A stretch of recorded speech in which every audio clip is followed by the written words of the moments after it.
Welcome to the Talk Like a Leader podcast, where we explore the mindset, skill set, and habit set of leadership communication.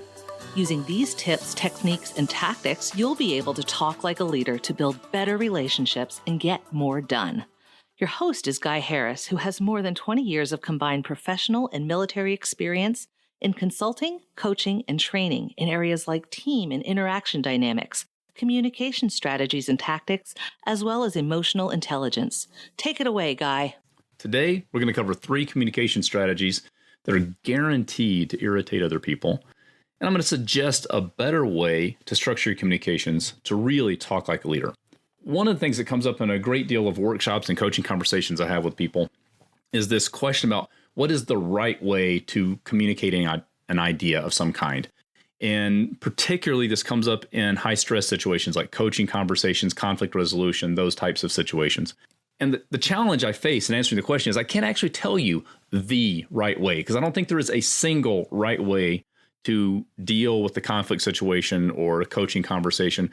There's too much subtlety and nuance that you're going to run into in your leadership journey with different people, different situations, different emotional levels, different emotional needs, so many different variables. So there's not really one right way to do things. I can say that there are some definitely wrong ways to do things. And I've seen these come to bear a number of times in different conversations, and I call them I communication strategies. Now, what I want to do is distinguish here. When I say I communication strategies, I'm talking about communication strategies that the word that describes the strategy starts with the letter I, which is different from talking about the DISC model, which is a model that I use and talk about a great deal in my personal life and in coaching and training sessions. And in that model, there is an I style of behavior or communication. These are two totally different things. I'm not suggesting that people who have an I communication or behavioral style exhibit these I communication strategies. I'm just sharing 3 communication strategies that happen to start with the letter I. And those 3 communication strategies are insinuation, which means to say something, especially something bad or insulting, in an indirect way. Innuendo, which is a statement which indirectly suggests that someone has done something immoral or improper or unethical. And then implication, something that's suggested without being said directly. So there's insinuation, innuendo, and implication.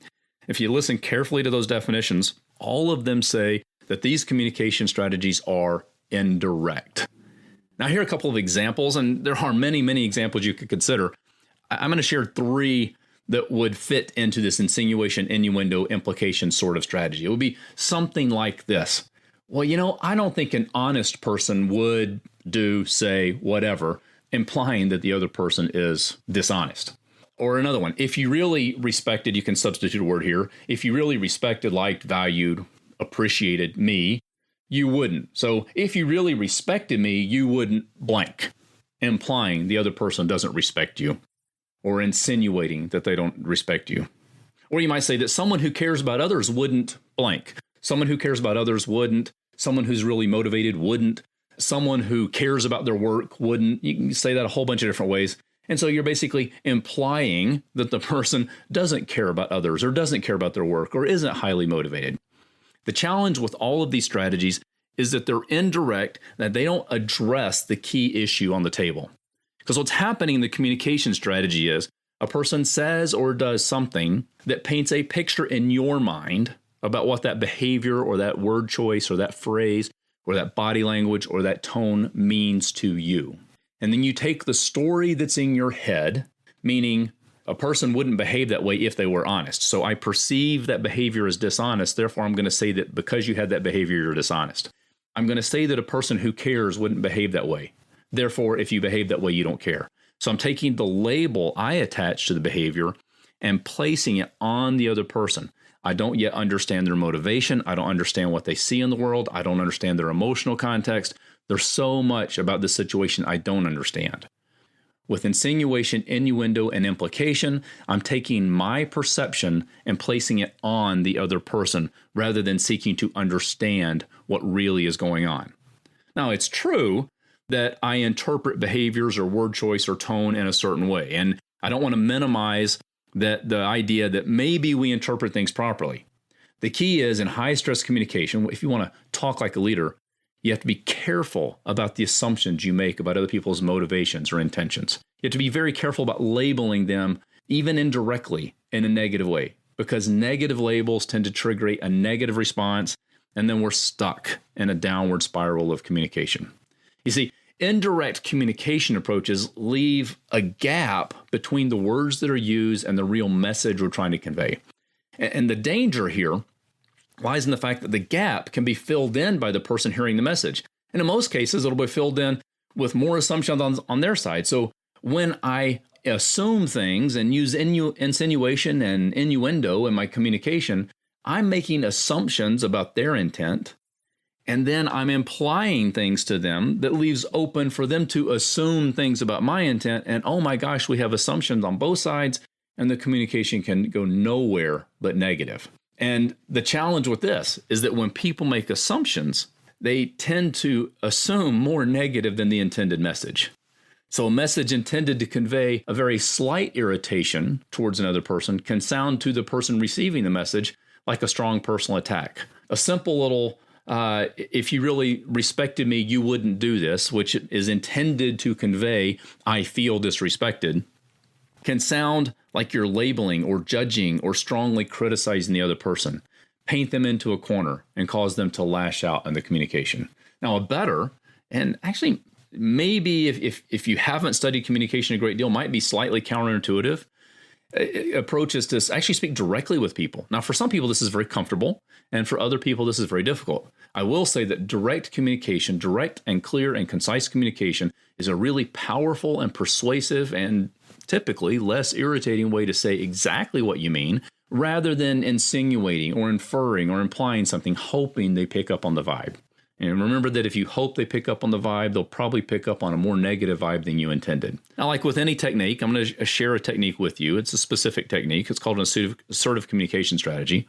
Every technique can go badly. So I'm not going to suggest this is a silver bullet for all situations. And you can take my example that I'm going to paint here to a ridiculous extreme where what I'm going to call assertive actually becomes aggressive and can be used to attack others.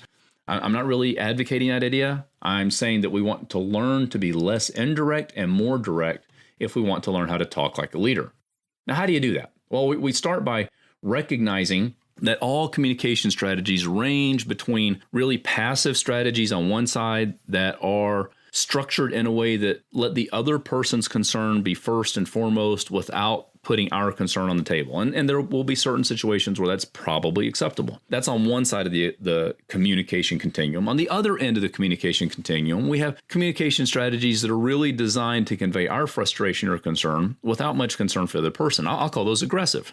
And somewhere between passive and aggressive, kind of in the middle range, I'm going to strike up what I hope is an assertive range of communication strategies that communicate in a way that express our concern, our frustration, our issue in a way that doesn't put the other person in a box or back them into a corner. And I'll confess that even though I teach and train on this and practice this all the time, I mess up. I don't always get this right. I will say this is an aspirational goal and something that I would encourage you to seek.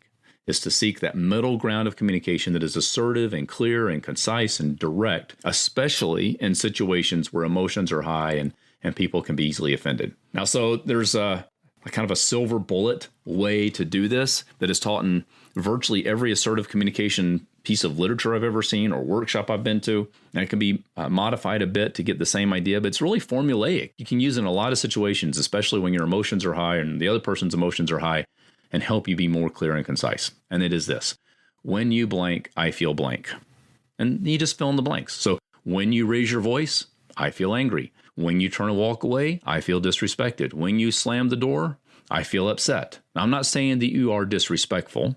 I'm not saying that you're all rude. I'm not saying anything about who you are as a person. I'm saying that behavior means this to me. And then it opens the door for communication. Now, there's some variables here, different ways to say it.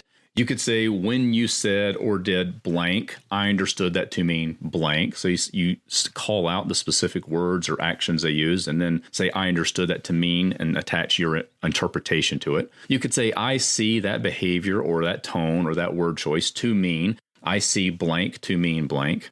And so you get the three different variables, different variations of the same kind of idea. When you blank, I feel blank, or I felt blank. When you said or did blank, I understood that to mean blank. And I see or perceive blank to mean blank. So there you have it. three strategies or three techniques in the same strategy, assertive communication, to help you avoid insinuation, implication, and innuendo. To avoid indirect communication strategies, you want to shift your communication to really talk like a leader, to be more direct, concise, and assertive. This has been the Talk Like a Leader podcast. You can listen to this show every week wherever you get your podcast. If you haven't, be sure to subscribe so you never miss an episode. I'm Guy Harris, and thanks for listening.